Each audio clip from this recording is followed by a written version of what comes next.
네, 확인된 소식을 신속히 전해드립니다. 코로나19 KBS 통합 뉴스룸입니다. 일본의 코로나19 확진자 수가 최근 급증하면서 오늘 한국을 넘어설 것으로 보입니다. 특히 도쿄는 하루 확진자 수가 처음으로 200명을 넘었습니다. 이민영 특파원의 보도입니다. 일본의 코로나19 확진자가 1,500명을 넘었습니다. 첫 환자가 보고된 지 석 달 만입니다. 최근엔 하루 500명 이상씩 확진자가 나오고 있는데 이런 추세라면 일본의 확진자 수가 오늘 한국을 추월할 걸로 보입니다. 도쿄의 확진자 급증이 제일 큰 영향을 미쳤습니다. 도쿄는 어제 하루 최다인 201명이 확진 판정을 받았습니다. 확진자가 200명 넘게 나온 건 처음입니다. 200人など超えてほしくないという思いでしたけれども、ついに200を超えてしまったかということで。 하지만 환자들이 의료진의 도움을 받는 게 쉽지는 않습니다. 병원들이 원내 감염 우려로 코로나19 의심 환자들을 거부하는 일이 속출하기 때문입니다. 의료시설이 가장 잘 갖춰진 도쿄에서 응급환자 거부 건수가 지난달에만 930건이 넘습니다. 이달 들어서도 지난 11일까지 830건에 이릅니다.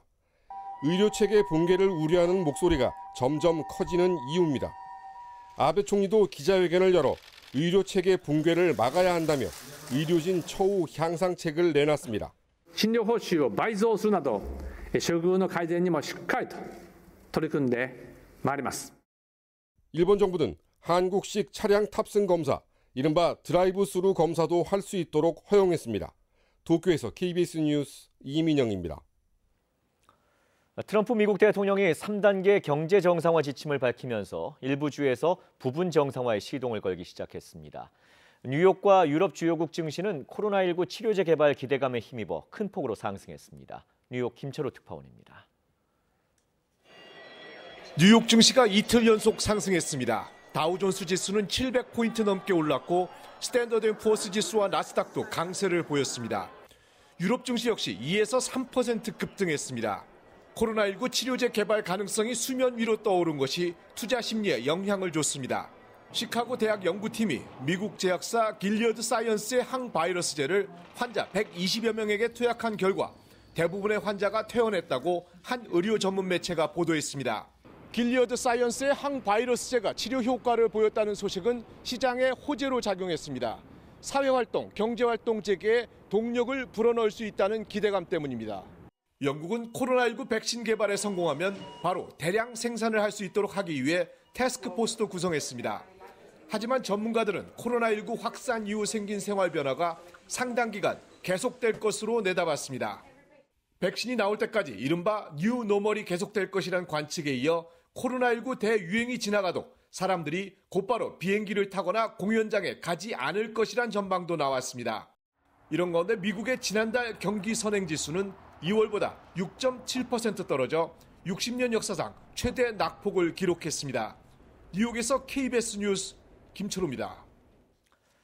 미국이 북한이 지난해 핵 활동을 계속했으며 생물무기도 보유하고 있다고 밝혔습니다. 유엔도 같은 평가를 하면서 북한이 다양한 제재 회피 수법을 활용해서 대북 제재 결의를 위반했다고 지적했습니다. 서지영 특파원입니다. 미 국무부가 최근 의회에 제출한 군비 통제 관련 보고서입니다. 보고서에서 북한이 핵 미사일 활동을 지난해에도 계속하고 있다며 핵 확산 금지 조약 NPT 관련 조항을 위반했다고 밝혔습니다.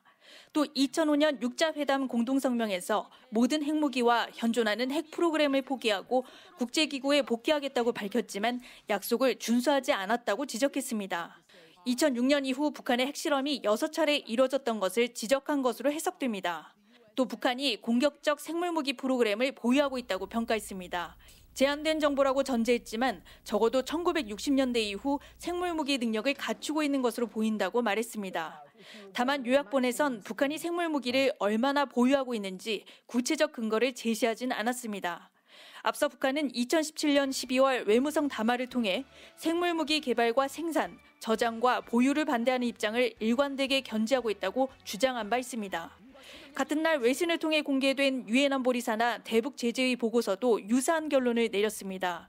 영변 경수로 건설 활동 지속과 평산의 우라늄 공장 가동 등을 근거로 북한이 대북 제재를 위반하고 있다고 보고서는 설명했습니다.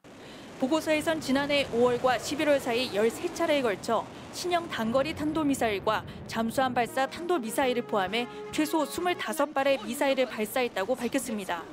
대북제재위는 또 대형 바지선으로 중국까지 석탄을 실어 나르는 장면도 위성사진에 포착되는 등 북한의 제재 위반 수위도 갈수록 대담해지고 있다고 전했습니다. 버지니아에서 KBS 뉴스 서지영입니다.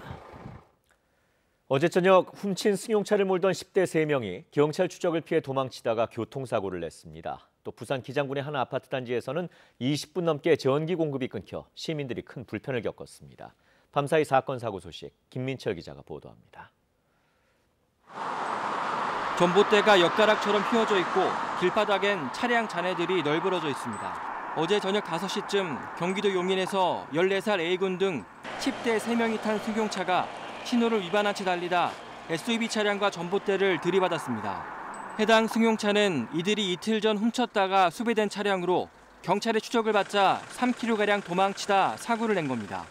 경찰차 따라오면 도저하면서 여기서 신호가 걸리니까 신호 위반하고 그냥 가려고 그러다가 저기서 나오는 차가 있잖아요. 그러니까 그 차를 받고 전보사한테 그대로 그냥 꽂은 거예요. 이 사고로 동승자 1명이 다쳐 병원으로 옮겨졌지만 운전자 A군 등 2명은 달아났습니다. 운전자가 도주를 했고요. 그 친구는 아직 못 잡았고요. 그다음에 뒤에 탔던 한 명은 현장에서 근처에서 잡았어요. 경찰은 A군의 행방을 쫓는 한편 도주하다 잡힌 동승자를 상대로 사고 경위를 조사하고 있습니다. 아파트 단지 전체가 깜깜한 어둠에 잠겼습니다. 어젯밤 10시쯤 부산시 기장군 정관 신도시에서 아파트 단지 2만 6천여 가구의 전기 공급이 20여 분가량 끊겼습니다. 이 사고로 4건의 엘리베이터 갇힘 사고가 발생해 구조대원이 긴급 출동했고 입주민들도 큰 불편을 겪었습니다. 해당 지역 전력 공급 업체는 예비 변압기를 교체하면서 소프트웨어 프로그램의 오류로 정전이 발생했다고 밝혔습니다. 경북지방경찰청은 어제 경기도 수원의 전투비행단에서 복무 중인 공군 병장 A씨에 대해 압수수색을 진행했다고 밝혔습니다. A씨는 텔레그램 엠번방에 올라온 성착취물을 소지해 아동 청소년의 성보호에 관한 법률을 위반한 혐의를 받고 있습니다. 경찰은 A씨의 휴대전화를 확보해 관련 내용을 분석 중입니다. KBS 뉴스 김민철입니다. 오늘 오전 7시 36분쯤 인천 강화군 부근 해역에서 규모 2.3의 지진이 발생했습니다. 이번 지진의 진앙은 인천 강화군 서남서쪽 36km 해역이고 지진의 깊이는 14km입니다. 기상청은 이번 지진으로 인한 피해는 없을 것으로 예상했습니다.